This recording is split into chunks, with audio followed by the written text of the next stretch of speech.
सुखदेव गुरुदेव कहते हैं, परीक्षित, एक बार दुर्वासा जी भगवान के दर्शन के लिए गए। भगवान ने उनका स्वागत किया है। जब दुर्वासा जी चलने लगे तब गले की माला निकाल करके भगवान ने दुर्वासा जी को पहनाया। दुर्वासा जी वहां से आनंदित होकर के चले। उन्होंने देखा सामने से देवराज इंद्र चले आ रहे हैं। दुर्वासा जी ने माला उतार करके इंद्र को पहना दिया है। इंद्र ने विचार किया, इन्होंने अपनी पहनी हुई माला पहनाई है, इन्हें मालूम नहीं है मैं स्वर्ग का राजा हूं। उन्होंने वही माला उतार करके हाथी के ऊपर डाल दिया और हाथी ने पैरों से कुचल दिया। जैसे ही दुर्वासा जी ने देखा, बहुत क्रोध आया। उन्होंने श्राप दिया है। उन्होंने इंद्र को श्राप दिया, इंद्र तूने भगवान की प्रसादी माला का अनादर किया है, जा तू श्रीहीन हो जा। इधर जैसे ही दैत्यों को मालूम पड़ा है, दैत्यों ने स्वर्ग पर आक्रमण कर दिया है, पूरे स्वर्ग पर अपना कब्जा कर लिया। सारे देवता दुखी हो गए हैं। देवता दुखी होकर के अदिति मैया के पास में गए। अदिति मैया ने अपने पति कश्यप महात्मा से पूछा, ऐसा कोई व्रत बताइए जिसके करने से हमारे पुत्रों का राज्य उन्हें फिर से प्राप्त हो जाए। तब कश्यप जी ने उन्हें एक व्रत बताया है। कश्यप जी ने एक व्रत बताया है जिसका नाम है पयोग व्रत। अब बहुत आप ध्यान से कथा सुना। यह पयोग व्रत जिनके संतान नहीं है वह भी कर सकते हैं। भगवत प्राप्ति के लिए भी इस पयोग व्रत को किया जा सकता है। कई महात्माओं ने भी किया है। यह पयोग व्रत फाल्गुन मास की शुक्ल पक्ष की प्रतिपदा से लेकर के द्वादशी तक किया जाता है। यह मात्र 12 दिन का व्रत है, पर इस व्रत की शर्त है 12 दिनों तक सिर्फ दुग्ध पान करके ही व्रत करना चाहिए। भगवान विष्णु का स्वरूप बनाना चाहिए, कहां से मिट्टी लाना चाहिए, कैसे व्रत करना चाहिए, यहां पर सब लिखा हुआ है। अदिति मैया ने इसी व्रत को 12 दिनों तक किया। भगवान आए, मां क्या चाहती हो? मैया अदिति ने कहा, प्रभु आप हमारे घर में हमारा बेटा बन करके आ जाओ। भगवान ने कहा, मैया समय आएगा तो मैं आपके यहां पुत्र बन के आऊंगा। मैया ने प्रतीक्षा किया है। कालांतर में वही भगवान बामन बन करके आए हैं। बोलिए बामन भगवान की जय हो। तम बटुं बामनम दृष्ट्वा मोदमाना महर्षयः। भगवान जैसे ही बामन भर के आए हैं, सारे देवता प्रसन्न हो जाते हैं, पुष्प वृष्टि करने लगते हैं। सब लोगों ने जय जयकार करना प्रारंभ किया है। बोलिए बामन भगवान की। ब्रह्मा जी ने कमंडल प्रदान किया है। मैया अदिति ने कौपीन धारण करवाया है। पृथ्वी ने मृगचर्म धारण कराया है। और इतना ही नहीं, चंद्रमा ने छत्र प्रदान किया है। भगवान वामन जैसे ही सामने प्रकट हुए, कश्यप जी ने कहा, प्रभु आप हमारी कुटिया में पधारे हैं, आपका स्वागत है। भगवान वामन ने कहा, मैं क्या कर सकता हूं प्रभु, आपको यहां से बलि के यहां पर जाना है, हमारे पुत्रों की संपत्ति को मांग करके लेकर आना है। तब भगवान यहां से सीधे चलना प्रारंभ करते हैं। बोलिए वामन भगवान की जय हो।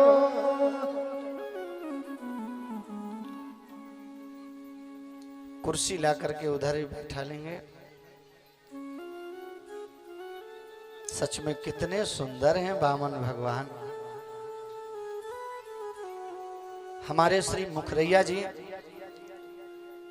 स्वरूप बहुत अच्छा बनाते हैं।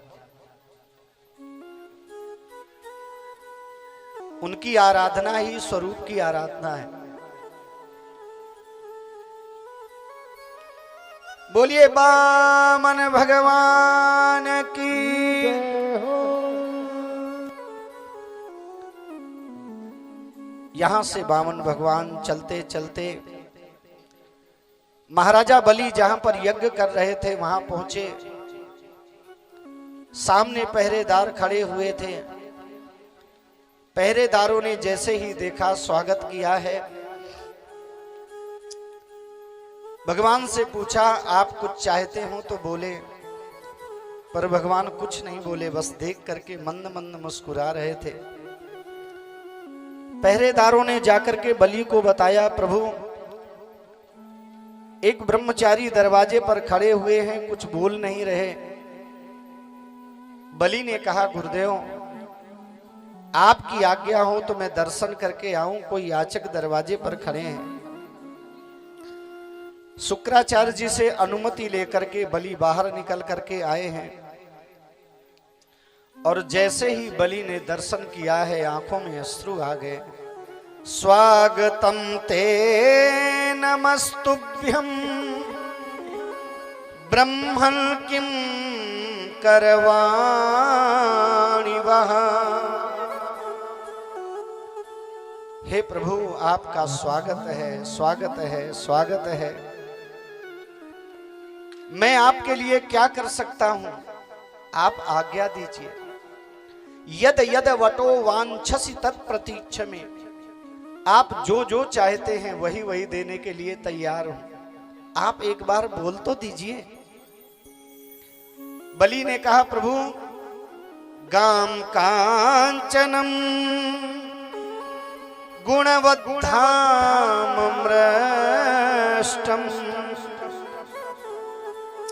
आप यदि गैया चाहते हो तो गैया मैया दे देंगे। आप यदि सोना चाहते हो तो सोना दे देंगे। आप यदि नगर चाहते हो तो नगर दे देंगे। आप यदि गांव चाहते हो तो गांव दे देंगे। पर सरकार एक बार बोलिए तो सही, क्या चाहिए। भगवान ने देखा बलि बार बार कह रहे हैं, तो अब भगवान बोले हैं। भगवान ने कहा, महाराजा बलि आप सच में दानी हैं। कारण क्या है, आपने उत्तम कुल में जन्म लिया है। आपके यहां पर विरोचन इत्यादि अनेक दानी हुए हैं। आज तक आपके कुल में ऐसा कोई नहीं हुआ जिसने देने के लिए कहा हो फिर दिया ना हो। भगवान ने कहा, बलि आप यदि देना ही चाहते हैं तो पदानी त्रीणी दैत्येंद्रो सम्मितानि पदाम, आप 3 पग भूमि प्रदान कर दीजिए। बलि ने जैसे ही सुना, बलि को हंसी आ गई। बलि ने कहा, बातें कर रहे थे तो ऐसा लग रहा था कि जैसे आपके पेट में दाढ़ी है, और जब मांगने का समय आया तो ये भी नहीं विचार किया कि किससे मांग रहे हो। आप यदि आज त्रैलोक्य की संपत्ति मांगोगे तो मैं दे सकता हूं, पर आपने मांगा 3 पग भूमि। भगवान ने कहा, देखो बलि, यदि जीवन में आपके संतोष नहीं है जिसके जीवन में संतोष नहीं होता वह पूरे जीवन दुखी दिखाई देता है। इसलिए हमें 3 पग भूमि के अतिरिक्त कुछ नहीं चाहिए। इतने में आ गए शुक्राचार्य जी। शुक्राचार्य जी ने सोचा ये है कौन, जरा देखूं तो। और जैसे ही शुक्राचार्य जी ने आंख बंद करके देखा तुरंत पहचान गए। शुक्राचार्य जी ने कहा बलि ये 52-53 नहीं है, एस वैरोचने साक्षात भगवान विष्णुरव्यया कश्यपाद अदितेर्जातो देवानां कार्य साधकः देवानां कार्य साधकः। शुक्राचार्य जी ने कहा बलि ये 52-53 नहीं है, एस वैरोचने साक्षात भगवान विष्णुरव्ययः, यह तो साक्षात भगवान विष्णु हैं। और जैसे ही बलि ने सुना तो आंखों में अश्रु आ गए। जय हो गुरुदेव, आज आपकी दृष्टि से भगवान भी छुप नहीं पाए। आपकी इतनी महान दृष्टि की, आपने भगवान को पहचान लिया। शुक्राचार्य जी ने कहा देखो बलि, आप भूल से भी देने के लिए कुछ मत कह देना। यदि आपने इन्हें देने के लिए कुछ कह दिया तो यह आपका सर्वस्व हरण कर लेंगे। बलि ने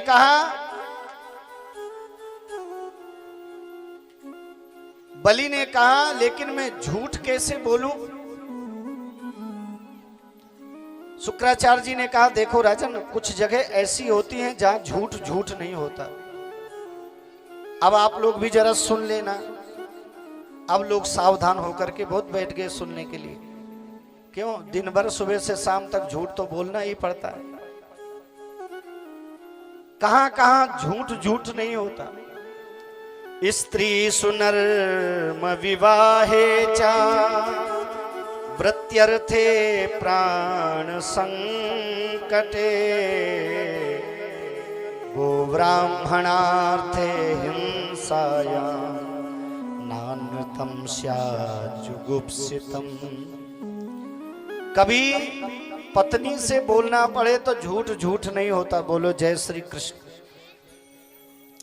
अब ये जो माताएं बहनें बैठी हैं ये कह रही होंगी कि सुबह से शाम तक तो झूठ बोलते हैं, महाराज जी लाइसेंस और दिए दे रहे हैं। किस अवस्था में बोलना पड़े। जैसे हमारी पत्नी पड़ोस में गई, उसने देखा उसके सहेली के गले में हार पड़ा हुआ है। क्या बोलते हैं, सीतारामी, राधे श्यामी, क्या बोलते हैं उसे?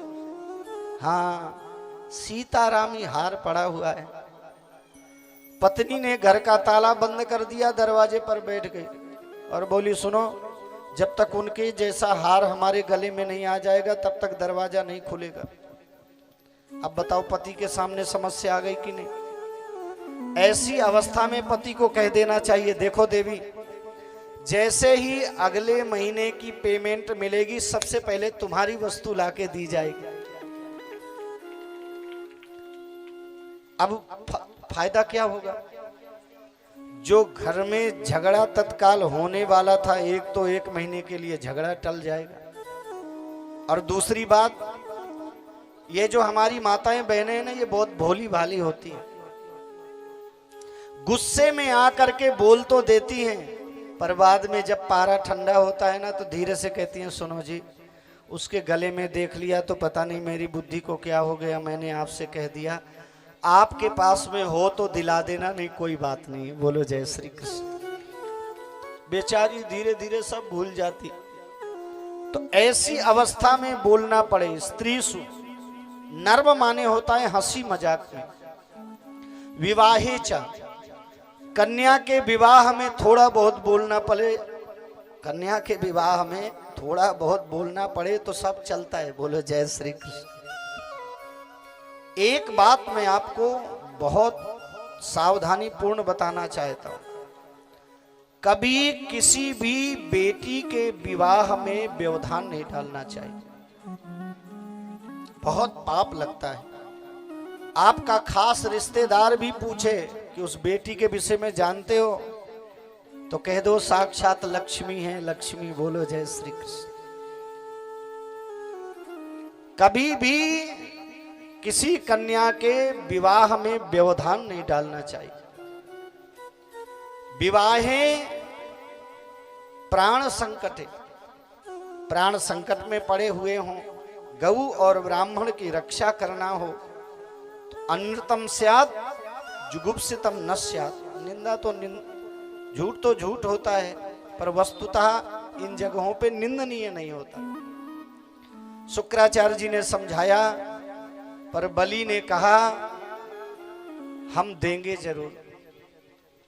और जैसे ही बलि ने संकल्प करने के लिए हाथ में जल लिया, भगवान ने संकल्प बोलना प्रारंभ किया, और जैसे ही संकल्प पूरा हुआ, भगवान सीधे बामन से विराट बन गए हैं। बोलिए विराट भगवान की। भगवान ने एक पैर से भू भुआ स्व मह जन तपः इत्यादि लोगों को नापा है, और एक पैर से अतल वितल सुतल इत्यादि को नापा है। राजन, आपने 3 पग भूमि का संकल्प किया था, तीसरा पग कहां रखूं? बलि ने कहा प्रभु आप एक बात बता दीजिए, धन बड़ा होता है कि देने वाला दाता बड़ा होता है? भगवान ने कहा भैया देने वाला दाता बड़ा होता है। बलि ने कहा सरकार आप तीसरा पग मेरे सर में रख करके मुझे अपना और बना लीजिए। बोलिए भक्तवत्सल भगवान की जय हो। भगवान ने तीसरा पग बलि के सर पर रखा है, बलि को अपना बनाया है।